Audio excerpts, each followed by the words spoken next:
நீ என்னன்னாலும் பேசலாம், ஆனா அண்ணா பேரை மட்டும் பயன்படுத்தக்கூடாது அப்படின்றது. அண்ணா படத்தை காட்டினதான் எனக்கு பிரச்சனை. இப்போ படத்தை காட்டல அப்படின்னா இந்த மாநாட்டில் பிரச்சனையே இல்லைன்னு தானே கூட்டணியில் இருக்காங்க, ஒரு சமரசம் தேவைப்படுது. இப்போ குறிப்பாக வந்து ராஜேந்திர பாலாஜி என்ன சொல்றாரு, அண்ணா திமுகன்றது வேட்டி மாதிரி, பாஜகன்றது துண்டு மாதிரி அப்படின்றாரு. அப்போ அந்த காம்பினேஷனோட தானே சொல்றாரு. எது ஜட்டி மாதிரி?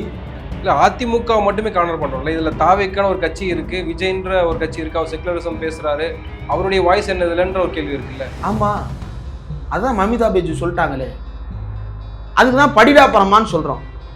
எதையுமே படிக்காம நம்ம சிஎம் ஆகணும்னா அப்படின்னா என்ன பக்கத்து கடையில் விற்கிதா, அப்பா பொறி உருண்டை வாங்கி கொடுப்பான்ற மாதிரி சிஎம் போஸ்ட் வாங்கி கொடுப்பா, என்ன வந்தா சிஎம்மா தான் வருவியா? உடல் எடையை குறைக்க ஒரு சத்துமாகும், உடல் எடையை கூட்ட ஒரு சத்துமாகும், உடல் எடையை பராமரிக்க ஒரு சத்துமாகும். நீ அந்த மாநாட்டில் பேச போறத நான் வந்து ஆவலோட காத்திருக்கேன். அன்னைக்கு தலைவன் வாயை திறந்து கொட்டுவான் பாருங்க கண்டன்ட். சர்மிளா டாக்கீஸ் நேயர்களுக்கு வணக்கம். இந்த நேர்காணலில் நாம் சிந்திக்கிறப்பவர் ஊடகவியலாளர் திரு இந்திரகுமார் தேரடி அவர்கள். வணக்கம். இந்து முன்னணி நடத்திய முருக பக்தர்கள் மாநாடு, அந்த மாநாட்டில் அதிமுகவை சார்ந்த முன்னாள் மந்திரிங்க கலந்துக்கிறாங்க. அதன் பிறகு சர்ச்சை ஆகுது. குறிப்பாக அந்த விழால அண்ணாவை குறித்து, பெரியாரை குறித்து அவதூறாக வீடியோ ஒளிபரப்பப்படுது. அதை பார்த்து எதுவும் பேசாம அமைதியா இருந்தாங்க அதிமுக நிர்வாகிகள் அப்படின்ற ஒரு குற்றச்சாட்டு மேலோங்கி வந்த பிறகு ஆர்பி உதயகுமார் பேசியிருக்காரு. இன்னைக்கு ராஜேந்திர பாலாஜி பேசுறாரு. அண்ணாவை ஒருபோதும் நாங்கள் விட்டு கொடுக்க மாட்டோம் அப்படின்னு சொல்றாரு. இப்படி பண்ணதுனால நாங்கள் கண்டனம் தெரிவிச்சுக்கிறோம் அப்படின்னு சொல்றாரு. ஏன்னா ஒரு நாகரிகம் கருதி அந்த இடத்துல நம்ம ஒன்றும் எதிர்ப்பு சொல்ல முடியாது, அதனால நாங்கள் கலந்துக்கிட்டு வந்த பிறகு நாங்களுடைய எதிர்ப்பு பதிவு செய்கிறோம் அப்படின்றாங்க. நீங்க எப்படி அதை பார்க்குறீங்க? பெரியாரை எதிர்த்ததை பத்தி எதுவும் பதிவு பண்ணியிருக்காங்களா? இல்லை கேட்குறேன். தந்தை பெரியாரை பற்றி அது முழு வீடியோவுமே கிட்டத்தட்ட தந்தை பெரியாருக்கு எதிராக அவங்க பண்ணது தானே. தந்தை பெரியார் தமிழ்நாட்டில் உருவாக்கிய அரசியல் உணர்வுக்கு எதிரான வீடியோ தானே அது. அப்ப அந்த வீடியோ உனக்கு பிரச்சனையா இல்லை, அதுல அண்ணாவை புகைப்படம் காட்டியதும் அது மட்டும்தான் உனக்கு பிரச்சனையா தெரியுது அப்படின்னா, தமிழ்நாட்டினுடைய அடிப்படை உணர்வுகளிலிருந்து அதிமுக ரொம்ப தூரம் விலகி இருக்கு அப்படின்னு நான் நினைக்கிறேன். ஏன்னா அந்த வீடியோ மொத்தத்தையுமே இவங்க கண்டிக்கணும். இப்படி இந்த மாநாட்டையே அவர் முதல்ல கண்டிச்சிருக்கணும். மாறாக எடப்பாடி பழனிசாமி என்ன சொன்னாரு, மாநாட்டுக்கு முந்தைய நாள் இந்த மாநாட்டுக்கு வாழ்த்துக்களை தெரிவித்துக் கொள்ளுகிறேன் அப்படின்னாரு. அதாவது ஒரு மாநாட்டில் என்ன பேச போகிறார்கள், எதற்காக நடத்துகிறார்கள் என்பது எதுவுமே தெரியாமல் தமிழ்நாட்டினுடைய மிகப்பெரிய கட்சியினுடைய பொதுச் செயலாளர் ஒருத்தர் வாழ்த்து தெரிவிக்கிறார் அப்படின்னா, ஒண்ணு அவர் முட்டாளா இருக்கணும், இல்ல அப்படின்னா எல்லாம் தெரிஞ்சு அது என்ன சொல்லுவாங்க, பெரிய அமுக்குனியா இருக்காங்கம்பாங்கல்ல, அந்த மாதிரி ஏதோ ஒன்றாக இருக்கணும். இது ரெண்டாக தான் இருக்க வாய்ப்பு இருக்கு. ஏன்னா இப்போ நான் வந்து ஒரு ஊடகவியலாளர். இப்போ என்கிட்ட வந்து ஏதோ ஒரு மாநாட்டை பற்றி பேச சொல்லி ஒரு வீடியோ கேட்குறாங்க அப்படின்னா, இப்போ ஒரு உதாரணத்துக்கு வச்சுப்போமே, இப்போ யாரோ ஒரு கட்சியிலேருந்து சனாதன ஒழிப்பு மாநாடு அப்படின்னு நடத்துகிறாங்க, அதை பற்றி நீங்கள் பேசுங்க தோழர் அப்படின்னு என்கிட்ட கேட்குறாங்க அப்படின்னா, அதில் என்ன பேசுவாங்கன்றது எனக்கு தெரியும். அதில் பேசுகின்ற கருத்துக்கள் அனைத்திலும் எனக்கும் உடன்பாடு இருக்கு அப்படின்றதுனால தான் நான் அதுக்கு வாழ்த்து சொல்லுவேனே தவிர, அப்படி யாரும் என்கிட்ட கேட்கலன்றது வேற. கேட்டா அப்படி சொல்லுவேன். நான் என்னுடைய உயரத்திற்கு நான் அதை யோசிக்கும் போது ஒன்றும் இல்லை. இப்போ திமுக தலைவர் முதலமைச்சர் மு.க. ஸ்டாலின் இருக்கிறார். அவர் வந்து விசிகாவுடைய மத நல்லிணக்க பேரணி அப்படின்னு விசிகா ஒன்று நடத்துறாங்கன்னு வச்சுக்கோமே, அல்லது வெல்லும் ஜனநாயகம் மாநாடு நடத்துறாங்க. அந்த மாநாட்டுக்கு அவர் ஒரு வாழ்த்து சொல்றாருன்னு வைங்க. அந்த மாநாட்டில் பேசுவது என்ன அப்படின்றது அவருக்கு நன்றாக தெரிந்ததற்கு பிறகுதான் அதற்கு வாழ்த்து சொல்லுவார், அதை பற்றி கருத்து தெரிவிப்பார். இல்ல அது அவங்களுடைய தனிப்பட்ட விவகாரம், நமக்கும் அதுக்கும் விலகல் இருந்தாலும் கூட நாம அமைதியா இருப்போம் அப்படின்னா அமைதியா இருந்துருவாங்க. இப்ப அதிமுக என்கின்ற கட்சி தமிழ்நாட்டிலேயே மிகப்பெரிய வாக்கு வங்கியை வைத்திருக்கக்கூடிய ஒரு கட்சி. தோற்றே போனாலும் கூட 3% வித்தியாசத்தில் தான் தோல்வி என்ற அளவுக்கு வாக்கு வங்கி வைத்திருக்கக்கூடிய ஒரு கட்சி. அதனுடைய பொதுச் செயலாளர் வந்து இப்படி ஒரு மாநாடு, அது எதுக்கு பேசுவாங்க, என்ன பேசுவாங்கன்னு எதுவுமே தெரியாம வாழ்த்து சொல்லிட்டாரு. அதுக்கப்புறம் நாங்க என்னமோ நினைச்சோம், இப்ப இப்படி நடந்துருச்சு அப்படின்னு சொல்லிட்டு எடப்பாடி சொல்றது அப்படின்றத வந்து எப்படி புரிஞ்சுக்கிறேன்னு தெரியல. ஏன்னா இந்த மூஞ்சி வேற என்ன பேசும்னு நீ நம்பி வாழ்த்து சொன்ன. முருக பக்தர்கள் மாநாடுன்னு நடத்துறாங்க. அது நடத்துவதற்கு முன்னாலே என்ன நடந்தது? மதுரையில் இருக்கக்கூடிய திருப்பரங்குன்றம் மலை மீது இருக்கக்கூடிய உயர்நீதிமன்றம் நிபந்தனை கொடுத்திருக்காங்க, அரசியல் மாநாடு கிடையாது, இது ஆன்மீக மாநாடு தான், அவங்களே சொல்லாங்க, டிக்ளேர் பண்ணாங்க. அதன் பிறகு ஒரு விஷயம் நடக்குதுன்றப்போ அதுக்கும் அதிமுக தான் பொறுப்பேற்கணும். உச்ச நீதிமன்றம் நாட்டில் மத கலவரத்தை தூண்டக்கூடாதுன்னு சொல்லுது. உச்ச நீதிமன்றம் நாட்டில் மதங்களுக்கு இடையே பிரிவினையை ஏற்படுத்தக்கூடாதுன்னு சொல்லுது. இதையெல்லாம் ஏற்கனவே சொல்லிட்டு தானே இருக்குது. புதுசா இங்க மட்டுமா சொல்லிட்டாங்க? எல்லாத்துக்கும் தான் சொல்றாங்க. அதையும் தாண்டி தானே பேசுறாங்க. அது நீதிமன்றம் சொல்லலாம், நீதிமன்றம் ஒரு டனல் விஷன்ல பார்த்துட்டாங்க அப்படின்னு நீதிமன்றம் சொல்லலாம். நீ அரசியல் கட்சி நடத்துறீங்க, அந்த அரசியல் கட்சிக்கு அறிவு இருக்கணும்ல, அந்த அரசியல் கட்சிக்கு ஒரு புரிதல் இருக்கணும்ல. எதற்காக திராவிடம் என்கின்ற பெயர் அந்த கட்சியினுடைய பெயரில் இருக்கிறது? தந்தை பெரியார் தமிழ்நாட்டில் எதற்காக போராட்டம் நடத்தினார்? அந்த தந்தை பெரியாரின் வழியில் எதற்காக ஒரு அரசியல் கட்சியை பேரறிஞர் அண்ணா உருவாக்கினார்? அந்த பேரறிஞர் அண்ணா உருவாக்கிய கட்சியிலிருந்து ஒரு தலைவர் பிரிந்து வந்து நாம ஆட்சி உருவாக்கணும் அப்படின்னா ஏன் நினைக்கிறாரு அப்படின்ற அந்த டிராவல் இருக்குல்ல, இந்த டிராவல்ல அதிமுக வந்து ஒரு லேப்ஸ் சந்திச்சிருக்கு அப்படின்றது உண்மையாக இருந்தாலும் கூட, ஒரு கொள்கை இழப்பை சந்தித்திருக்கிறது அப்படின்றது உண்மை என்றாலும் கூட, அந்த இடத்துல பெரியார் அப்படின்ற அந்த உணர்வுக்கு உட்பட்டவர்களாக தங்களை வெளிப்படுத்திக் கொள்வது அப்படின்றது அடிப்படையாக நாம் அவர்களிடம் எதிர்பார்க்கின்ற ஒண்ணு. ஏன் அப்படின்னா கட்சி பேர்ல நீ திராவிடம்னு வச்சிருக்க அப்படின்றதுனால. அது மட்டுமல்ல, எம்ஜிஆர் அண்ணா கூட எல்லாம் டிராவல் பண்ணவர் அப்படின்றதுனால இந்த குறைந்தபட்ச எதிர்பார்ப்பு நம்ம வைக்கிறோம். அவங்களும் அதை சாட்டிஸ்ஃபை பண்ற மாதிரி அவ்வப்போது நடந்துகிட்டாங்க. இப்ப அதையெல்லாம் உடைச்சிட்டு தந்தை பெரியார் உருவாக்கிய உணர்வுக்கு எதிராக அந்த மாநாட்டுல வேற என்னென்ன பேசுனாங்க, அதுக்கெல்லாம் இவர் என்ன கண்டனம் தெரிவிச்சிருக்கிறாரு? அவங்க என்ன பேசுனாங்க? நம்பர் 1, அண்ணாமலை என்ன பேசுறாரு? இந்துக்கள் வந்து 120 கோடி, இஸ்லாமியர்கள் 200 கோடி, கிறிஸ்தவர்கள் 230 கோடி, 2055 இன்னும் அதாவது 25 வருஷத்துல 30 வருஷத்துக்குள்ள என்ன ஆக போகுது அப்படின்னா உலகமே வந்து முஸ்லிம் நாடாக, உலகமே முஸ்லிம் உலகமாக மாறப்போகிறது அப்படின்னு அண்ணாமலை பேசுகிறார். மாறட்டுமே, உங்களுக்கு என்ன பிரச்சனை? இந்த கேள்வி யார் கேட்டிருக்கணும்? அதிமுக கேட்டிருக்கணும். உலகத்துல எந்த நாட்டுக்காரன் முஸ்லீமா மாறினா எனக்கு என்னப்பா? அவனுக்கு பிடிச்சிருக்கு, அவன் மாறுறான். அந்த மதத்தின் மீது நம்பிக்கை இருக்கு, அவன் மாறுறான். இப்போ உனக்கு என்ன பிரச்சனைன்ற கேள்விதானே வந்திருக்கணும். அதை ஏன் எழுப்பல? 2வது, யோகி ஆதித்யநாத்னு ஒருத்தர் வந்திருக்கிறாரு. அவரெல்லாம் இப்ப வாயால பேசுறது இல்ல, அவர் ஜேசிபியால பேசுறாரு. அப்படி நாம் பேச வேண்டும் அப்படின்னு ஒருத்தன் உங்களை முன்னாடி வச்சுக்கிட்டே மேடையில பேசுறானே, அவனுக்கு நீங்க என்ன கண்டனம் தெரிவிச்சீங்க? யூதர்கள் வந்து இஸ்ரேலில் வசிக்கக்கூடியவர்கள் வந்து இனப்போராட்டம் நடத்துகிறார்கள் அப்படின்னு சொல்றாங்க. இதை நீங்க எப்படி ஆதரிக்கிறீங்க? இதுக்கு நீங்க என்ன எதிர்ப்பு பதிவு செய்யணுமா வேண்டாமா? இது எதையுமே பேசாம நீ என்னன்னாலும் பேசலாம், ஆனா அண்ணா பேரை மட்டும் பயன்படுத்தக்கூடாது அப்படின்றது. அண்ணா படத்தை காட்டினதான் எனக்கு பிரச்சனை. இப்ப படத்தை காட்டல அப்படின்னா இந்த மாநாட்டுல பிரச்சனையே இல்லைன்னு தானே இருக்காங்க. ஒரு சமரசம் தேவைப்படுது. இப்ப குறிப்பா வந்து ராஜேந்திர பாலாஜி என்ன சொல்றாரு, அதிமுகன்றது வேட்டி மாதிரி, பாஜகன்றது துண்டு மாதிரி அப்படின்றாரு. அப்போ அந்த காம்பினேஷனோட தானே சொல்றாரு. எது ஜட்டி மாதிரி? துண்டு வேட்டி அப்படின்னா எது கோவணம் மாதிரி, எது ஜட்டி மாதிரின்றது வரும்ல. எது கோவணத்தை போல நம்முடைய மானத்தை பாதுகாப்பது அப்படின்னா கொள்கை தான். அதிமுகன்றது அந்த கொள்கைக்கு மேல இருக்கிற வேட்டி. பாரதிய ஜனதா கட்சின்றது நீ துண்டா வச்சுக்க அல்லது என்னமாவோ வச்சுக்க, செருப்பா கூட வச்சுக்கங்க, அதை பத்தி யாருக்கு எந்த கவலையும் கிடையாது. உன்னுடைய கொள்கை என்ன? இப்ப ஒண்ணு பண்ணலாம், அந்த வீடியோவை எடுத்துருவோம். அந்த வீடியோவை எடுத்துட்டா அந்த மாநாடு உனக்கு ஓகே அப்படிதானே? அந்த வீடியோ இல்ல அப்படின்னா அந்த மாநாட்டுல எனக்கு எந்த பிரச்சனையும் இல்லை அப்படிதானே? முஸ்லீமை பத்தி யார் என்ன பேசினாலும் எனக்கு பிரச்சனை இல்லை. இந்துவாக ஒன்றிணைவோம்ன்ற அழைப்புல எனக்கு பிரச்சனை இல்லை. இந்துக்களாக ஒன்றிணைந்து ஜேசிபியை வைத்து நாம் நீதியை பெற்றுக்கொள்வோம் அப்படின்னு சொல்றதுல வந்து உங்களுக்கு எந்த விதமான பிரச்சனையும் இல்லை அப்படிதான பொருள். கொள்கை வேறு, கூட்டணி வேறு. நாங்க திமுக எதிர்ப்புல திமுக வீழ்த்தணும் என்ற ஒற்றை நோக்குல இணைந்திருக்கோம் அப்படின்னு தானே சொல்றாங்க. எதுக்கு மாநாட்டுக்கு போனீங்க? கொள்கை வேற. இப்போ உங்களுக்கு வேறுபட்ட கொள்கையை கொண்ட ஒரு அமைப்பு வந்து கூட்டத்தை நடத்துகிறது. இப்ப என்ன சொல்றாங்கன்னா, நயினார் என்ன சொல்றாருன்னா, அது பாஜக மாநாடு இல்ல, அது இந்து முன்னணி மாநாடு. என்னிடம் புகைப்படங்கள் இருக்கிறது. நயினார் நாகேந்திரனுடைய ஃபேஸ்புக்ல இருக்கு. மாவட்ட வாரியாக முருக பக்தர்கள் ஆலோசனை மாநாடு நடத்தப்பட்டதா இல்லையா? எதற்காக அதை நடத்தினீர்கள்? அதை நடத்தியது பாரதிய ஜனதா கட்சியா, இந்து முன்னணியா? இந்து முன்னணி நடத்தினால் அதில் பாரதிய ஜனதா கட்சியினுடைய தலைவர் எதற்காக போய் மாவட்ட வாரியாக பிரச்சாரம் செய்தார்?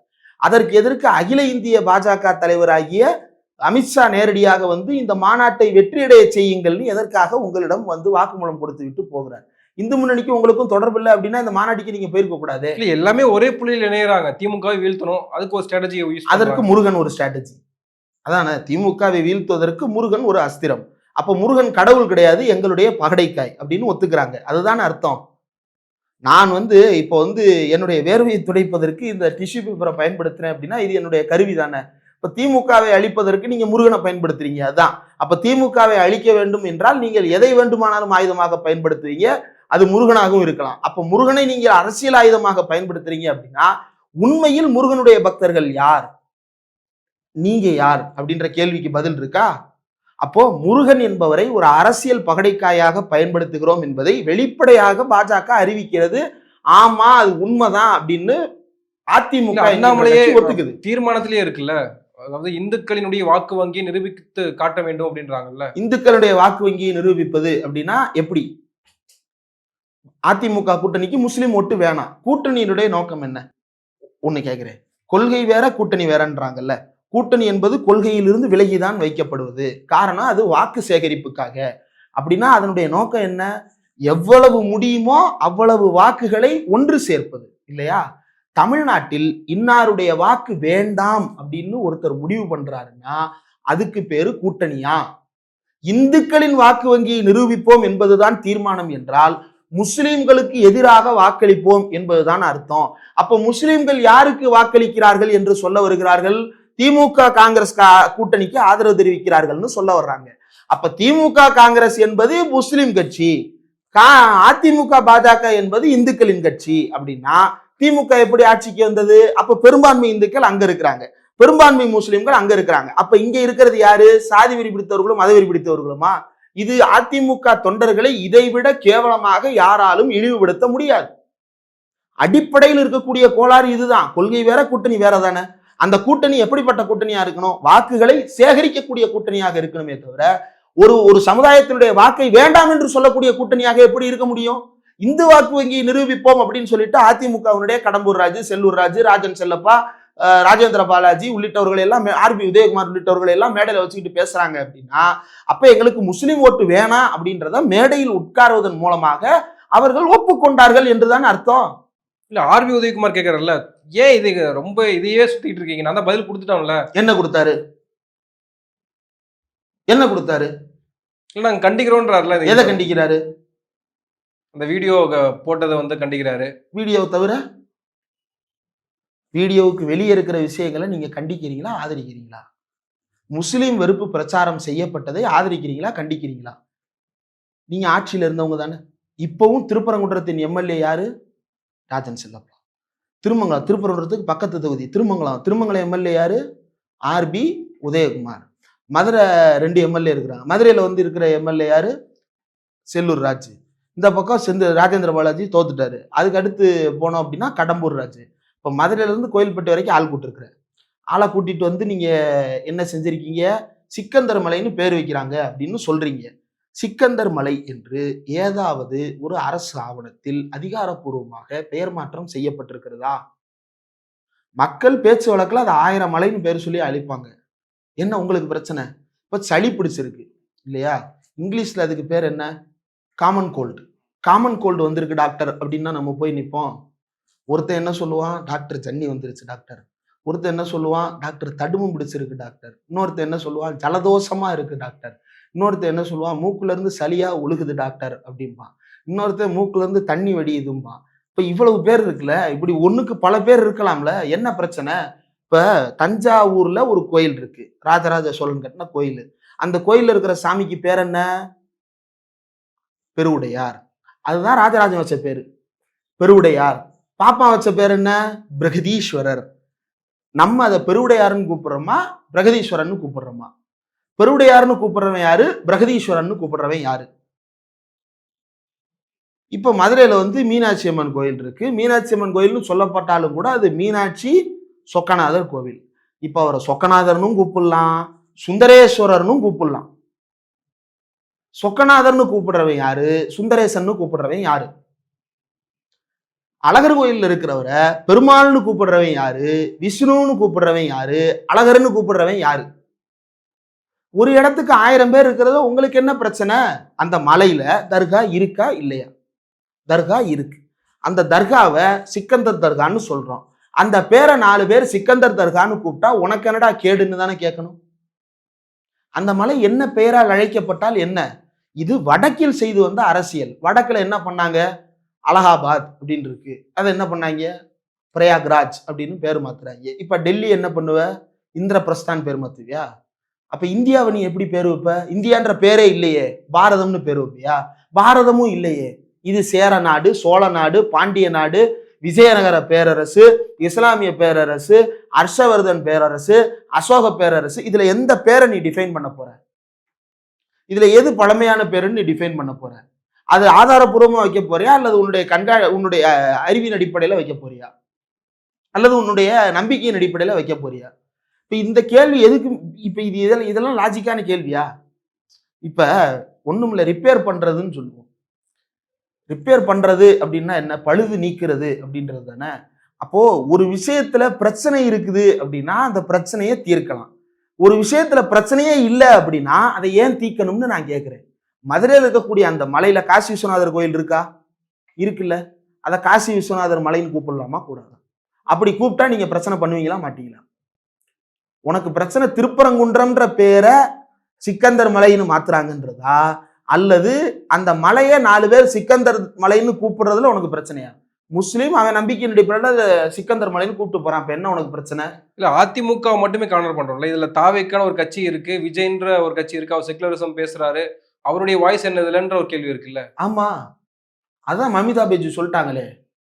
பாருங்க, இப்ப எனக்கு நான் என்னுடைய டிபேட்ஸோ அல்லது இன்டர்வியூஸோ ஆரம்பிச்சது ஒன்றிய அரசு, 15th finance commission, GST council, இப்படி ஆதாரங்களின் அடிப்படையில பேசிக்கிட்டு இருக்கோம்.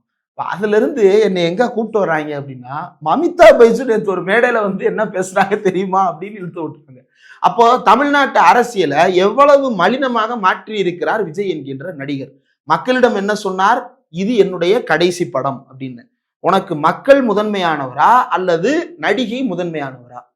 கூட நடிக்கிறவங்க, அதாவது சக நடிகர்கள் முக்கியமானவங்களா அல்லது மக்கள் முக்கியமானவங்களா? ப்ரையாரிட்டைஸ் பண்ணணும்ல. அரசியல்னு வந்துருச்சு அப்படின்னா மக்கள் தானே ஃபர்ஸ்ட் ப்ரையாரிட்டி. இப்போ ஒரு அமைச்சர் இருக்கிறாரு, ஒன்றும் இல்லை, நான் திமுக அமைச்சர்களே விட்டுறேன்.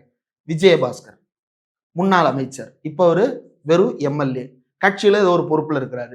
அந்த விஜயபாஸ்கர் உட்கார்ந்து ஏதோ ஒரு சேனல்ல ஆங்கர் ஏந்தலின்ட்டு அவர் ஒரு பேட்டி கொடுத்துருக்கிறாரு. என்ன சொல்றாரு? ஒரு திருமண நாள் அப்படின்னா அல்லது கல்யாண நாள் அப்படின்னா எங்களுக்கு 65 பத்திரிக்கை வரும், நைட்டு 50 கல்யாணத்துக்கு ஓடுவோம் அப்படின்னு சொல்றாரு. அன்னைக்கு அவர் வீட்டு கல்யாணமே இருந்தாலும் மீதி 49 கல்யாணத்துக்கு அவர் போகணும். பிகாஸ் அவருடைய ப்ரையாரிட்டி மக்கள். எனக்கு தெரிஞ்சு விஜயபாஸ்கராகவே இருந்தாலும் அவர் அதை தான் செய்வார் அப்படின்னு நான் நம்புறேன். ஏன்னா நான் உதயகுமாரை பார்த்திருக்கேன். அவர் திருமங்கலத்துக்கு உள்ளுக்குள்ள சுத்த பார்த்தீங்க அப்படின்னா எந்த கல்யாணம் வீடு நடந்தாலும் அவர் நிற்பார். பத்திரிகை கொண்டு போய் வச்சிட்டோம்னா அவர் நிற்பார். கேத வீடா நிற்பார். இப்ப இந்த ஒரு தன்மை இருக்குல்ல. நான் அதனால ஆர்பி உதயகுமார் நல்லவர்னு சொல்லல. அவர் ஒரு சங்கியாக மாறிட்டாரு. என்னைக்கு சசிகலாவுக்கு மொட்டை அடிச்சாங்களோ அன்னைக்கோட அந்த கட்சி மொட்டையடிக்கப்பட்டு விட்டது அப்படின்றது வேற. தாவேகாவுக்கு சொல்றேன், இவங்களுக்கெல்லாம் போட்டியா வர்றதா தானே நீ கிளைம் பண்ற. இதுல ஏதாவது ஒண்ணு உனக்கு தெரியுமா? எது உன்னோட ப்ரையாரிட்டி? நீ என்ன சொல்ற? என்கிட்ட அதாவது உனக்கு வாக்களிப்பதற்காக காத்து கொண்டிருக்கின்ற மக்களிடம் இதற்கு மேல் நான் படம் நடிக்க மாட்டேன் அப்படின்னு வாக்குறுதி கொடுக்குற. ஆனா கூட நடிக்கக்கூடிய ஒருத்தர் கேட்கும் பொழுது எலெக்ஷன் அது நம்ம கையில இல்ல, அது பார்ப்போம் அப்படின்னா என்ன அர்த்தம்? உறுதியா சொல்லியிருக்கணும்ல. இப்ப எம்ஜிஆர் கிளியரா இருந்தாருங்க. என்ன கிளியரா இருந்தாரு? அவர் படம் நடிக்கிறது வேற, அரசியல் பிரவேசம் வேற. அவர் ரெண்டையுமே குழப்பிக்கல. அவர் ரெண்டுலையுமே கிளியரா இருந்தாரு. இந்த படம் தான் இந்த அரசியலுக்கு அடித்தளம், இந்த அரசியல் தான் இந்த படத்துக்கு முதலீடு. இப்ப ரெண்டையுமே அவர் கனெக்ட் பண்ணி வந்தாரு. எப்படி வந்தாரு? கடைசி வரைக்கும் அவர் நல்லா படம் நடிச்சுட்டு தானே இருந்தாரு. ஆக்டிவா இருந்த வரைக்கும் படம் நடிச்சுட்டு இருந்தாரு. அவர் எப்போ இன்ஆக்டிவ் ஆகிறாருன்னு அவருக்கு தெரிஞ்சதா அப்ப படத்தை நிப்பாட்டிக்கிட்டார். முதலமைச்சர் ஆனதுக்கு பிறகு நிப்பாட்டிக்கிட்டாரு. அது வரைக்கும் அவர் நடிச்சுட்டு தானே இருந்தாரு. ஏன் நடிச்சாரு? அவர் யார்கிட்டையும் போலி வாக்குறுதி கொடுக்கல. நான் இனிமேல் படத்தில் நடிக்க மாட்டேன், இனி அரசியல் தான் செய்ய போகிறேன் அப்படின்னா அவருக்கு கரியர் என்னன்றதும் தெரிஞ்சிருந்தது, தம்முடைய எதிர்காலம் என்னன்றதும் அவருக்கு தெரிஞ்சிருந்தது. நீ எம்ஜிஆரா வரப்போற அப்படின்னா உனக்கு கரியர் தான் அப்படின்னா கரியர்ல இருந்துரு. இல்ல கரியரும் வேணும், எனக்கு அரசியல் வாழ்க்கையும் வேணும், நான் செலிபிரிட்டி ஸ்டேட்டஸ் எனக்கு ரொம்ப பிடிச்சிருக்கு அப்படின்னா ஒரு கட்சியில பிரச்சாரகரா சேர்ந்துருங்க. எதுக்கு தனியா நின்று ஓட்டு பிரிக்கிற வேலையை பாக்குறீங்க? வேற ஒரு கட்சியில போய் பிரச்சாரகரா சேர்ந்து அங்க உட்காந்து ஓட்டு பிரிக்க வேண்டியது தானே. இல்ல அப்போதைக்கு கெரியருடைய உச்சத்தை விட்டுட்டு வரேன்னு சொல்றாரு. ஒருவேளை எலெக்ஷனுக்கு பிறகு ஏன் விட்டுட்டு வரீங்க? நடிச்சுக்கிட்டே இருக்க வேண்டியதானே. உங்களை யார் விட்டுட்டு வர சொன்னா? உங்களை யாருங்க விட்டுட்டு வர சொன்னா? அப்ப ஏன் விடணும்னு ஆசைப்படுறீங்க? அது இங்க பயன்படாதுன்னு உங்களுக்கு தெரிஞ்சிருக்கு. நம்ம படத்துல டூயட் பாடிக்கிட்டே இங்க நடிக்கிறது நமக்கு செட் ஆகாது. இங்க நடிக்கிறதுன்னு சொல்றேன் பாருங்க, அரசியல் பண்றது ரெண்டு ஒண்ணுதான்னு வச்சுங்களேன். இங்க இவர் அரசியல் பண்ணிக்கிட்டே இங்க டூயட் பாடுறதுன்றது நமக்கு செட் ஆகாது அப்படின்னு அவர் நினைக்கிறாரு. இங்க அரசியல் பண்ணிக்கிட்டே இங்க கத்தி எடுத்து ஒருத்தனை சதக்குன்னு குத்துறது செட் ஆகாதுன்னு அவர் நினைக்கிறாரு. உறுதியா நான் உண்மையிலே ஒண்ணு சொல்றேன், ரஜினிகாந்த் என்னைக்காவது கத்தியில ரத்தம் தெறிக்க தெறிக்க ரத்தம் ஒழுக ஒழுக இப்படியே அடிச்சுக்கிட்டு வந்திருக்கிறாரா? இல்ல படம் முழுக்க ரத்தம் தெறிக்க தெறிக்க ஒரு சீன் சார் அப்படின்னு சொல்லிட்டு ரஜினி அதை கூப்பிட்டு இப்பதான் வந்து ரஜினிக்கு எடுத்து வச்சிருக்காங்க. கையில சுத்தியில கொடுத்து மண்டையோட மாவிளக்கு போடு அப்படின்றதா இப்பதான் எடுத்து வச்சிருக்காங்க. ரஜினி அப்படி இல்ல. ரஜினி வந்து எம்ஜிஆரோட வயலண்டான ஆள் தான். ஆனா எம்ஜிஆர் தான் ஒன் டெம்ப்ளேட் அப்படின்னா எம்ஜிஆர் வயலண்டான ஆள் கிடையாது. எம்ஜிஆர் வந்து வன்முறையை பயன்படுத்துவார். எப்ப அவர் பேச்ச கேட்கல அப்படின்ற பட்சத்துல, அவர் பேச்ச கேட்கலனாலும் அடிச்சு உட்கார வச்சு திரும்பவும் அவனை திருத்துவார். எங்கள் வீட்டு பிள்ளை படம் அருமையான படம். தலைவர் வந்து டபுள் ஆக்ஷன். ஒரு ஹீரோ வந்து அம்மாஞ்சி, இன்னொரு ஹீரோ வந்து அந்நியன். இப்ப இந்த 2 ஹீரோ வந்து டிராவல் பண்ணுவாங்க. அம்மாஞ்சியை போட்டு நம்பியார அடி அடின்னு அடிப்பாரு. இவர் உடனே ஒரு நாள் ரீப்ளேஸ்மெண்டா உள்ள போய் உட்காந்து என்ன பண்ணுவாரு, நான் ஆணையிட்டால் அப்படின்னு போட்டு வெளுவல். கிளைமேக்ஸ்ல என்ன, நம்பியார பக்கத்துல வச்சுக்கிட்டு சுபம்னு தானே முடிப்பான். ஏன் எம்ஜிஆர் அந்த டெம்ப்ளேட்டை தேர்ந்தெடுத்தார் என்றால், பேச்சுவார்த்தை நடத்துவது என்பது அடிப்படையான பண்பு. அதுல முதல்ல நம்பிக்கை இருக்கணும்.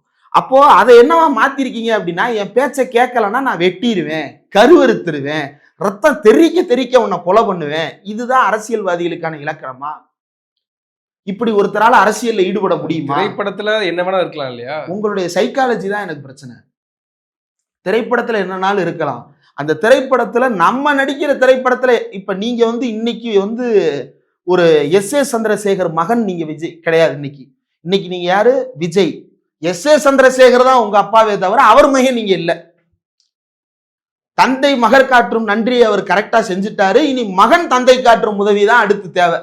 அப்ப நீங்க இன்னைக்கு எஸ்டாப்ளிஷ் ஆயிட்டீங்க. உங்க கதை என்னன்றதை தீர்மானிக்கின்ற உரிமை, பொறுப்பு உங்களுக்கு இருக்கிறது. நீங்க என்ன சொன்னீங்க, அரசியலோட இதை சம்பந்தப்படுத்தாதீங்கன்னா, படம்ன்றது வேற, சினிமா வேற, அரசியல்ன்றது வேறன்னா அப்படின்னு நீங்க சொன்னீங்க. இன்னைக்கு என்ன சொல்றீங்க? அது மமிதா பைஜு கிட்ட சொன்னது. அது உண்மையான நமக்கு தெரியாதுல்ல. என்கிட்ட என்ன சொன்னார் முதல்ல? சரி, மமிதா பைஜு அப்படி சொல்லிட்டாங்க, அப்படி நான் சொல்லலன்னு அறிக்கை விடுங்க. ஏன் விட மாட்டீங்க? நாய்க்குட்டியை கொஞ்சம் நேரம் இருக்கிறது, எனக்கு அறிக்கை கொடுக்கறதுக்கு நேரம் இல்லையா? என்னங்க லாஜிக் இது? அப்ப மக்கள்கிட்ட நீங்க ஏமாத்திருக்கீங்கன்றது வெளிப்படையா இருக்குல்ல. ஒரு பக்கம் அடுத்து அரசியலுக்கு வந்த உடனே எங்களுக்கும் மக்களுக்கு பொறுப்பு இருக்கு, மக்களுக்கு செய்ய வேண்டிய பொறுப்பு இருக்கு, நான் அதை செய்வேன், இவ்வளவு நாள் நீங்க எனக்கு செஞ்சீங்க, இனி நான் உங்களை செய்வேன். இது எப்படி இருக்குன்னா, எனக்கு அட்லீஸ்ட் சொன்னதான் ஞாபகம் வருது. எங்க அண்ணனுக்கு நான் தாண்டா செய்வேன் அப்படின்ற மாதிரி, என் தம்பியை நான் தாண்டா செய்வேன் அப்படின்ற மாதிரி இருக்கு விஜய் சொல்றது. அப்போ அரசியல் ரீதியா மக்களை பக்குவப்படுத்தணும். பக்குவப்படுத்துறதுக்கு உங்க கையில ஒரு பெரிய ஊடகம் இருக்கு. அந்த ஊடகத்தை நீங்க பயன்படுத்துங்க. அந்த ஊடகத்தை பயன்படுத்தி நல்ல கருத்தை கொண்டு போய் சேருங்க. நீட் தேர்வு பிரச்சனையா, அதற்கான தீர்வு நீங்க மக்கள்கிட்ட எல்லாம் பேச வேண்டாங்க, ஒரு படத்துல பேசுங்க. நீட் தேர்வு பிரச்சனையை எப்படி ஒழிப்பதுன்னு மக்கள்கிட்ட படத்துல பேசுங்க. கலைஞர் பேசினார். பராசக்தின்ற படம் வன்முறையை பேசல. பராசக்தின்ற படம் தீர்வுகளை பேசியது. என்ன தீர்வுகளை பேசியது? 4 பேர் ரோட்ல படுத்திருக்கிறான். இன்னும் இந்த நாட்டில் பிச்சைக்காரர்கள் வாழுகிறார்களான்னு ஹீரோ உள்ள வர்றாரு. உள்ள வந்தவர் அவரே அந்த இடத்துக்கு போறாரு. அப்போ ஒரு பொருளாதாரம் என்பது நிலையானது அல்ல, என்றைக்கு வேண்டுமானாலும் மாறக்கூடியது அப்படின்றத அவர் உணர்த்துறாரு. 2வது, அவர் அந்த இடத்துக்கு வந்த உடனே ஒரு போலீஸ்காரர் தடியை தட்டி எழுப்புறாரு. ஏண்டாப்பா இங்க வந்து படுத்திருக்கிற? வேற எங்க சாமி படுக்கிறது அப்படின்ட்டு ஒரு நக்கலா ஒரு கலாய் ஒண்ணு வரும். அதுக்குள்ள போல இப்ப அங்க என்ன வைக்கிறாரு, ஒரு நாள் இதெல்லாம் மாறும், கையில வண்டி இழுத்துக்கிட்டு இருக்கீங்க, ஒரு நாள் இதெல்லாம் ஒளியும், ஒரு நாள் மோட்டார் இந்த வண்டியை இழுக்கும். எப்படி வருது? பெரியார் சொல்றாரு. அவர் வந்து இதெல்லாம் தொழில்நுட்ப வளர்ச்சியில இதெல்லாம் மாறுண்டான்றாரு. அப்ப கலைஞர் அதை படத்துல வைக்கிறாரு. தொழில்நுட்பத்தால் இதை மாற்றி அமைக்க முடியும் அப்படின்றாரு. ஆதரவற்றோரை நல்ல இடத்தில் தங்க வைக்க முடியும்ன்றாரு. செஞ்சாரு. அதை சொன்னவரு படத்துல இருந்து அப்படி வசனத்தை அப்படி திட்டமாக மாத்துறாரு. எப்படி மாத்துறாரு? பிச்சைக்காரர்கள் மறுவாழ்வு திட்டம் நம்ம பார்த்திருப்போம் சாலைகள்ல. இப்ப குறைஞ்சிருக்கு.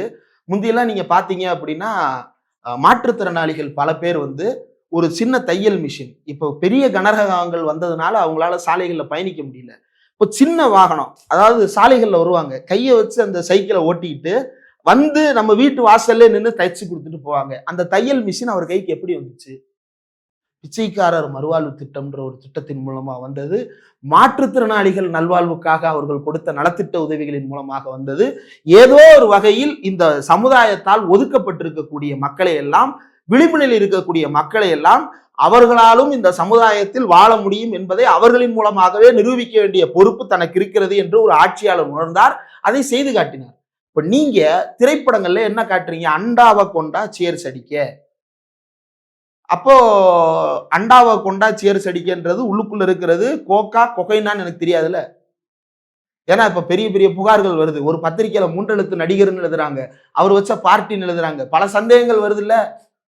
அப்ப யார் அந்த 3 எழுத்து நடிகர், யார் அந்த சப்ளையர், எல்லா கேள்வியும் இருக்குல்ல. 3 எழுத்து யாரானாலும் இருக்கலாம். ஜாஃபர் சாதிக் விவகாரத்திலாம் குரல் கொடுத்தாருல விஜய். ஜாபர் சாதிக்கு குரல் கொடுத்தாருல, ஜாபர் சாதிக் குரல் கொடுத்தாருல, திட்டுறாருல.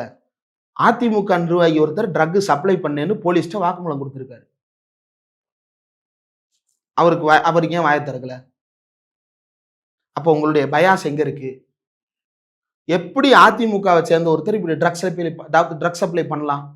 அதுக்கு உங்களுடைய கண்டனம் என்ன? உங்களுடைய மறுப்பு என்ன? அப்ப திமுக காரன் என்ன பண்றான்றதை மட்டும்தான் நான் தேடுவேன். சமுதாயத்துல என்ன பிரச்சனை இருக்குன்றத பத்தி எனக்கு கவலை இல்லை. அதை திமுக காரியம் பண்றானா இல்லையான்றது மட்டும்தான் ஏன் பிரச்சனை அப்படின்னு ஒருத்தர் இருக்கிறாருன்னா அவர் யாரோட கையால்? ஆளுங்கட்சி ஒரு தவறு செய்து அதை சுட்டி காட்டுறாங்க. எதிர்கட்சியா இருந்தே ஒருத்தன் ட்ரக்ஸ் சப்ளை பண்றான்னா அவன் ஆளுங்கட்சியா வந்தா என்னென்ன பண்ணுவான்? ஜாஃபர் சாதிக் இது பண்ணீங்க. கோர்ட் என்ன கேட்டது? ஜாஃபர் சாதிக் தான் இதை கொடுத்தாரா இல்லையான்றதுக்கே உன்ட்ட ஆதாரம் இல்லை, ஆதாரத்தை ஒழுங்கா எடுத்துட்டு வாடான்னு அவரை ஜாமீன்ல வெளியே விட்டுருச்சு. ஜாஃபர் சாதிக் ஒரு இடத்துல இருந்து கொண்டு வர்றாருன்னா அவர் யார்கிட்ட இருந்து கொண்டு வந்தார்? எங்க இருந்து கொண்டு வந்தார்? அதுக்கு ஏதாவது ஆதாரம் இருக்கா இல்லையா? ஜாஃபர் சாதிக் கிங் பின் இல்லை, நீதிமன்றம் மறுத்து விட்டது. ஏன்னா இந்த வச்சுக்கிட்டாடா கிங் பின்னு சொன்னீங்கன்னு நீதிமன்றம் ஒரே போடா போட்டுருச்சு. ஒரு போன் காலை உன்னால ட்ரேஸ் பண்ண முடியல, இவனை தூக்கிட்டு வந்து என்னத்துக்கிட்டா ஜெயில வச்சிருக்கிறான்னு நீதிமன்றம் கேட்குது. அப்போ நீங்க இது எப்படி இருக்கு அப்படின்னா, இதான் டனல் விஷன் அப்படிம்பாங்க. நான் ஒருத்தனை குற்றவாளி ஆக்கணும்னு முடிவு பண்ணிட்டேன் அப்படின்னா அவனை எப்படியாவது குற்றவாளியா மாத்துறதுக்கு இந்த விசாரணை படத்துல 4 பேரை அடிச்சு அடிச்சு அடிச்சு அடிச்சு அவனை குற்றவாளியா மாத்துவாங்கல்ல, அவனை ஒத்துக்கிட வைப்பாங்கல்ல. அந்த மாதிரியான ஒரு வேலையை தொடர்ந்து செய்வதுதான் இவர்களுடைய வேலை. உண்மையான குற்றவாளிகளை அப்புறப்படுத்துவது இவர்களுடைய நோக்கம் அல்ல. அப்படியான நல்ல நோக்கத்தில் இவர்கள் செயல்படுகிறார்கள் என்றால் அப்போது வரவேற்கலாம். ஆனா அந்த நல்ல நோக்கம் இவர்களுக்கு வராது, வரப்போவதும் கிடையாது. சொந்த சினிமா துறையில் இருக்கக்கூடிய நடிகர்களிடம் ஒரு வார்த்தை, சொந்த மக்களிடம் ஒரு வார்த்தை என்று மாற்றி மாற்றி பேசக்கூடிய இந்த தவளைவாய் நடிகர், தவளை ஏன்னு சொல்றேன் அப்படின்னா உருவத்தை வச்சு சொல்லல, தவளை தண்ணீரிலும் வாழும் நிலத்திலும் வாழும். அதுபோல இவர் இந்த சினிமா துறையில ஒரு உருட்டு, மக்களிடம் ஒரு உருட்டு, மொத்தத்தில் அவர் ஒரு புரட்டு நடிகர், புரட்சி நடிகர் அல்ல, அவர் புரட்டு நடிகராக மாறி இருக்கிறார். எம்ஜிஆரோடலாம் தயவு செய்து உங்களை கம்பேர் பண்ணாங்க. எம்ஜிஆர் இருக்கக்கூடிய 1000 கோளாறை என்னால சொல்ல முடியும். ஆனா அதே எம்ஜிஆருக்கும் உனக்கும் இருக்கக்கூடிய 1000 வித்தியாசத்தையும் என்னால சொல்ல முடியும். அதுக்குதான் படிடா பரமான்னு சொல்றோம்.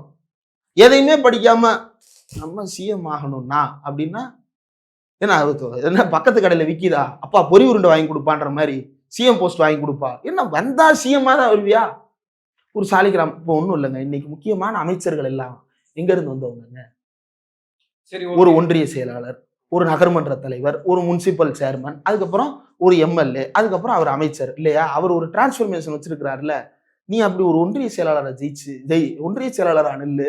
இல்ல சாலிகிராமத்துல ஒரு மயில்சாமி கூட எலெக்ஷன் இருக்கிறாருங்க. மயில்சாமிக்கு இருந்த துணிச்சல் கூட உனக்கு இல்ல. ஒரு சிரிப்பு நடிகர்னு அவரை மட்டம் தட்டி தான் சினிமா உலகம் நடந்துச்சு. ஒரு நகைச்சுவை நடிகருக்கு இருந்த துணிவு கூட ஹீரோவா நடிக்கிற உனக்கு இல்ல அப்படின்னா நீ யாரு? இப்ப வரைக்கும் எலெக்ஷன்ல நிக்க போறத பத்தி எந்த ஐடியாவும் கிடையாது. எனக்கு தெரிஞ்சு இவர் எலெக்ஷன்ல நிப்பாரா அப்படின்றதே சந்தேகம்தான். எலெக்ஷன் வரைக்கும் கட்சி தாக்கு பிடிக்குமான்றதே சந்தேகம்தான். ஏன்னா கட்சியை வளர்ப்பதற்கான எந்த விதமான அடிப்படை அறிவும் இவர்களுக்கு கிடையாது. ஆகஸ்ட்ல இருந்து ரோட் ஷோ போறாருன்னு செய்திகள் வருது. ஆகஸ்ட்ல இருந்து மக்களை சந்திக்க போறாரு. டெல்டா மாவட்டங்கள்ல இருந்து தன்னுடைய பயணத்தை ஆரம்பிக்க போறாரு. பெருவாரியான மக்கள் அவர் பக்கம் போக வாய்ப்பு இருக்குல்ல. செப்டம்பர்ல டீசர் ரிலீஸ் பண்ணுவாங்க. எங்க போய் போட்டு காட்டுறது? என்னங்க நீங்க? அவர் எங்க போய் டீசரை பப்ளிசிட்டி பண்ணுவாரு? டீசர் வரும், அடுத்து என்ன வரும்? ஃபர்ஸ்ட் லுக் வந்துருச்சு, அடுத்து ஆகஸ்ட்ல சுற்றுப்பயணமா, அடுத்து டீசரு, அடுத்து சுற்றுப்பயணம், அடுத்து ட்ரெய்லரு, அடுத்து சுற்றுப்பயணம், அடுத்து படம். அந்த 3 எழுத்து நடிகர், முன்னாள் 3 எழுத்து நடிகர் என்ன ட்ராக்ல போனாரோ அதே ட்ராக்ல தெளிவா போறாரு. இவரை நம்பி போனா ஒன்ட்டு இருக்கிற பணமும் காலி, ஒன்ட்டு இருக்கிற பொருளும் காலி, ஒன்ட்டு இருக்கக்கூடிய நல்ல மதிப்பும் காலி. ஊருக்குள்ள பாலாபிஷேகம் பண்ணிட்டு இருக்கிறவங்களை நம்பி கட்சி ஆரம்பிக்கிற அப்படின்னா ஊருக்குள்ள போய் கட் அவுட்டுக்கு பால் ஊத்துறவனுக்கு ஓட்டு போடுவீங்களான்னு நீங்க கேட்டு பாருங்க. அந்த மக்கள் என்ன சொல்றாங்களோ அதுக்கு நான் ஒத்துக்கிறேன். இப்ப விஜய் நம்ம வந்து எடுத்தாலுமே கூட, இப்ப விஜய் பண்ணல, விஜய் வந்து செகுலரிசமா பேசல, இந்து முன்னணி விஷயத்துல வந்து மௌனமா இருக்காருன்னு நம்ம சொன்னா கூட, இதுல மட்டும் சீமான் எதையுமே அவர் பேசல. சீமானுக்கு அ வந்துருங்க. ஆனா சீமான் வந்து இன்னைக்கு குரல் கொடுக்குறாரு. இந்து முன்னணி மாநாட்ட வந்து கண்டிக்கிறாரு. அவர் வந்து எதிர்க்கிறாரு. முருகன் வந்து அவரு ஒரு வழிபாட்டு முறை அப்படின்றது, அவரு தமிழ் முறை வழிபாட்டு அப்படின்றது தனியா அவர் பேசிட்டு இருக்காரு. இன்னைக்கு ஆடு, மாடு தனியா மாநாடு நடத்த போறேன் அப்படின்றாரு. அவங்களுக்கு மேய்ச்சல் நிலம் வேணும்ன்றாரு. அதெல்லாம் நம்ம சீமான ஏத்துக்கலாமா அந்த விவகாரத்துல? கேடில் விழுச்செல்வம் கல்வி ஒருவருக்கு மாடல்ல மற்ற எவை. இது திருக்குறள். இந்த திருக்குறளுக்கு விளக்கம் வேணும் அப்படின்னா 1ஆம் கிளாஸ் தமிழ் பாட புத்தகத்துல இந்த திருக்குறள் இருக்கு. 2 திருக்குறள் தமிழ்நாட்டுல எல்லா பேரும் படிச்சிருப்பாங்க. 2 இல்ல 4, 5 திருக்குறள் இருக்கு. அதுல நம்பர் 1 கற்க கசடர கற்பவை கற்றபின் நிற்க அதற்கு தக. அடுத்து முகநக நட்பது நட்பன்று நெஞ்சத்து அகநக நட்பது நட்பு. 3வது ஒழுக்கம் விழுப்பம் தரலான் ஒழுக்கம் உயிரினும் ஓம்பப்படும். 4வது கேடில் விழுச்செல்வம் கல்வி ஒருவருக்கு மாடல்ல மற்ற எவை. இன்னொன்னு கொக்கொக்க ஊம்பும் பருவத்து மற்றதும் குத்தொக்க சீர்த்த இடத்து. இது வந்து 1ஆம் கிளாஸ்ல இருந்து 6ஆம் கிளாஸ் படிக்கக்கூடிய எல்லாருக்கும் இந்த 5 குறள் மனப்பாடமா பொருள்பட வார்த்தைபட விளக்கம் தெரியும். அவர் என்ன சொல்றாரு, கேடில் விழுச்செல்வம் கல்வி ஒருவருக்கு மாடல்ல மற்ற எவை அப்படின்றத, கல்வி என்ன பெரிய செல்வம், அதை விட மாடு பெரிய செல்வம். மாடு அந்த அளவுக்கு புகழ்ந்து பேசியிருக்காரு திருவள்ளுவர்னு சொல்றாரு. அவ்வளவுதான் அவருக்கு இருக்கக்கூடிய, அதாவது தொல்காப்பியர் ஒண்ணு சொல்லுவாரு, ஓரறிவு ஈரறிவு மூன்றறிவு நான்கறிவு ஐந்தறிவு ஆறறிவு. அதுல இந்த குருவி இதெல்லாம் வந்து 3 அறிவுன்னு நினைக்கிறேன். 6வது அறிவு பகுத்தறிவு. அந்த பகுத்தறிவு இல்லாத குருவி அறிவு அப்படின்னு சொல்லுவாங்க. அந்த குருவி அளவு கூட மூளை இல்லாத ஒருத்தராலதான் மாடல்ல மற்ற எவை அப்படின்னா மாட்டை தவிர வேற எதுவும் இல்லை அப்படின்னு அர்த்தம் கொள்ள முடியும். இப்ப இவர் வந்து திருக்குறள் பொழிப்புரை சொல்லி ஆடு மாட்டுக்கு மாநாடு நடத்துற, மேய்ச்சலுக்கு நிலம் வேணும்னு கேட்கிறேன்னா தாராளமா நடத்துறாஜா. ஏன் யாரு வேண்டாம்னா, யாரு வேண்டாம்னா நீ பாட்டுக்கு நடத்து, மாநாடு நடத்தி என்னமும் பண்ணு. ஆனா இளைஞர்களா மாடு மேய்க்கவா அப்படின்னு கூப்பிடாத. ஏன் அப்படின்னா அவருடைய வேலையை பாருங்க. ஒரு பக்கம் கல் இறக்கு, இன்னொரு பக்கம் மாடு மேய். உலகத்துல எந்த நாகரிக சமூகமாவது மாடு மேய்க்க வா கூப்பிடுமா? மாடு மேய்க்க வா, கல்லிறக்க வா இப்படி கூப்பிடுமா? உனக்கு வந்து அறுக்கிறதுக்கு மாடு வேணும், அது நல்லா திங்கணும். குடிக்கிறதுக்கு கல் வேணும், அதை நல்லா இறக்கணும். இந்த உன்னோட பெர்சனல் கோல்ஸ்ல இருந்து முதல்ல வெளியே வாங்க. ஏன் பெர்சனல் ஆம்பிஷன்ல இருந்தே எனக்கு 1000 பிடிக்குங்க, அதையெல்லாம் பொது கொள்கையை பேச முடியுமா? இப்ப அவர் ஏன் இதை கேட்கிறாரு? அவர் வந்து பீஃப் நல்லா சாப்பிடணும். பீஃப் நல்லா இருக்கணும் அப்படின்னா நல்ல இளங்கண்ணா பிடிச்சு இருக்கணும். இளங்கண்ணுக்கு எங்க போறது? நல்லா மாடு மேய்க்கணும். இப்ப மாடு மேய். இவர் டெய்லி மாட்டுக்கறி திங்கிறதுக்கும் இவர் டெய்லி கல்லு குடிக்கிறதுக்கும் ஊரையே கல் இறக்கு, ஊரையே மாடு மேயி, என்னத்துக்கு மாடு மேய்க்கணும்? மாட்டை தமிழ் சமூகம் ரொம்ப உயர்வா பார்த்திருக்கு. அப்படிப்பட்ட மாட்டுக்கு இன்னைக்கு பசிக்கு புல் இல்ல, மேயறதுக்கு இடம் இல்ல, எல்லாம் வனச்சட்டம் போட்டு எல்லாத்தையும் அடைச்சிட்டாங்க. அதை நம்ம மீட்டு அந்த மாட்டுக்கு நம்ம கொடுக்கணும், அந்த நிலத்தை கொடுக்கணும் அப்படின்னு அவர் கேட்கிறாரு. மாட்டுக்கு நிலத்தை மீட்டு கொடுக்க போறீங்க, சரி. மாட்டுக்கு நிலத்தை மீட்டு கொடுத்து மாட்டை உயர்வாக கருதினார்கள் அப்படின்ற அது வந்து எனக்கு வேற எங்கேயோ லிங்க் ஆகுது.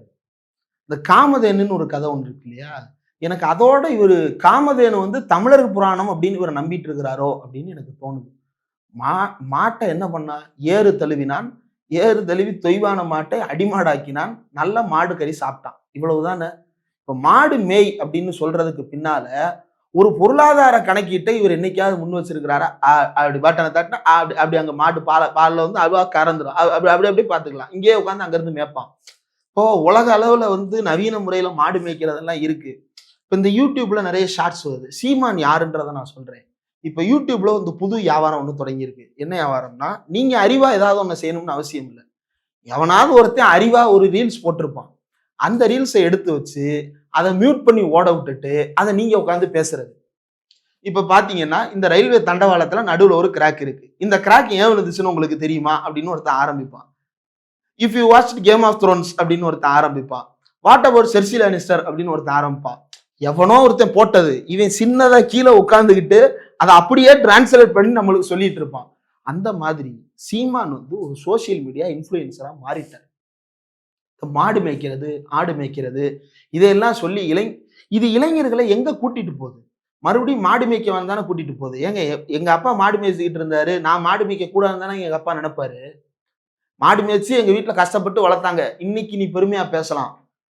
அன்னைக்கு ஒவ்வொரு வீட்லயும் மாடு இருந்துச்சு. மாடு இருந்த போது வீட்டுக்குள் கல்வி இருந்ததா? மாடு இருந்தபோது உனக்கு ஊரில் இவ்வளவு மதிப்பு இருந்ததா?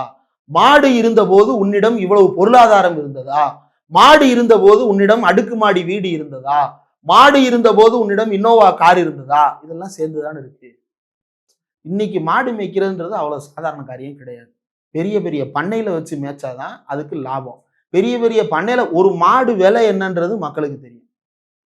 குறைந்தபட்சம் 2.5 லட்சம் எல்லாம் மாடு வாங்குறதுக்கு லோன் கொடுக்குறாங்க தெரியுமா? ஏன் மாடு வாங்குறதுக்கு எதுக்கு லோன்? மாடே அவ்வளவு விலை உயர்ந்த பொருளாக மாறி இருக்கிறது. அப்போ அந்த மாட்டை வாங்கி 10 மாட்டை வாங்கி பசுமாட்டை மேய்ச்சு பால் கறந்து தீனி போட்டு அதை வியாபாரம் பண்ணி பெருக்கி அவன் படிச்சு முன்னேறிட்டான். சரி, இன்னைக்கு மாடு மேய்க்கணும்னு கேட்கிறேன். அடுக்குமாடி குடியிருப்பு கட்டுறதுக்கும் வேணான்ற, தனி வீடு தான் கட்டணும்ன்ற, மாடு மேய்க்கிறதுக்கு இடமும் வேணும்ன்ற. எங்கதான் மாட்டை கொண்டு போய் விட சொல்ற? காட்டுல கொண்டு போய் விட சொல்றியா? மாடு மேய்க்கிறவன் அவன் பாட்டுக்கு மேய்ச்சிட்டு இருக்கான். மாடு மேய்க்கிறவனை வச்சு நீ அந்த மாநாட்டுல பேச போறத நான் ஆவலோட காத்திருக்கேன். அன்னைக்கு தலைவன் வாயை திறந்து கொட்டுவான் பாருங்க கண்டென்ட். அப்படி ஒரு கண்டென்ட் அன்னைக்கு கொட்ட போது. அப்புறம் அதை தாண்டி இப்பதான் அவருக்கு தக்க வேலையை அவர் செய்யறாரு.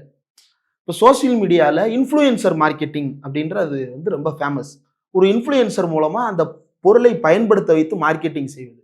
இப்ப சில பனைமர தோட்டத்து முதலாளிகள் கல் இறக்கினால் தங்களுக்கு லாபம் என்று கருதி சீமானை கூப்பிட்டு கல் இறக்குவதற்கு ஒரு இன்ஃப்ளூயன்சர் மார்க்கெட்டிங்.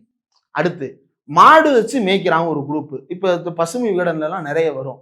10 மாடு படிப்படியாக கொட்டும் பணம் அப்படின்னு சொல்லிட்டு விளம்பரம். அந்த மாதிரி சீமான் பசுமையான காத்து, இயற்கை, என்ன வேணும்? சிறுதானியம். அது எப்படியா? உடல் எடையை குறைக்க ஒரு சத்து மாவு, உடல் எடையை கூட்ட ஒரு சத்து மாவு, உடல் எடையை பராமரிக்க ஒரு சத்து மாவு. இப்படி சத்து மாவு வியாபாரம் பண்ணிட்டு இருக்கிறாரு. கரெக்டான ரூட்ல இருக்கிறாரு. இதை அவர் பண்ணி நல்லபடியா வீட்டுக்கு வாடகை கட்டி இயற்கையான காத்து, பசுமை, இதுக்கு மேல வேற என்ன வேணும் அப்படின்னு சொல்லிட்டு அந்த பிஜிஎம் மட்டும் போட்டீங்கன்னு வைங்க, கரெக்டா இருக்கும். ஆரோக்கியம், நலம், அன்புடன் ஆரோக்கியம் விளம்பரம் போட்டுரும். நான் தமிழ்நாடு அரசு ஒரு கோரிக்கை வைக்கிறேன். அவரை வச்சு இந்த ஆவின் பால்ல எப்படி இந்த பசுமையான காத்து, இயற்கை, நலம், அன்புடன் ஆரோக்கியம் ஃபேமஸ் ஆச்சோ, இது மாதிரி ஒரு ஆடை இவரை வச்சு ஷூட் பண்ணி விட்டீங்க அப்படின்னா நல்லா பிக்கப் ஆகும். நல்லா மார்க்கெட்டிங் பண்ண தெரிஞ்சவரா இருக்கிறாரு. நேரத்துக்கு ஒரு வாய், அர்த்தம்லாம் தேவையில்லை. நீங்க என்ன எழுதி கொடுக்குறீங்களோ அதை அவர் பேசுவார். அப்படியான ஒரு வாய் வாடகை இன்ஃப்ளூயன்சராக மாறி இருக்கிறார். அப்படியே இருக்கிறது தமிழ்நாட்டுக்கு நல்லது. நன்றி. நிறைய விஷயங்களை பேசியிருக்கீங்க. உங்க நேரத்துக்கு மிக்க நன்றி.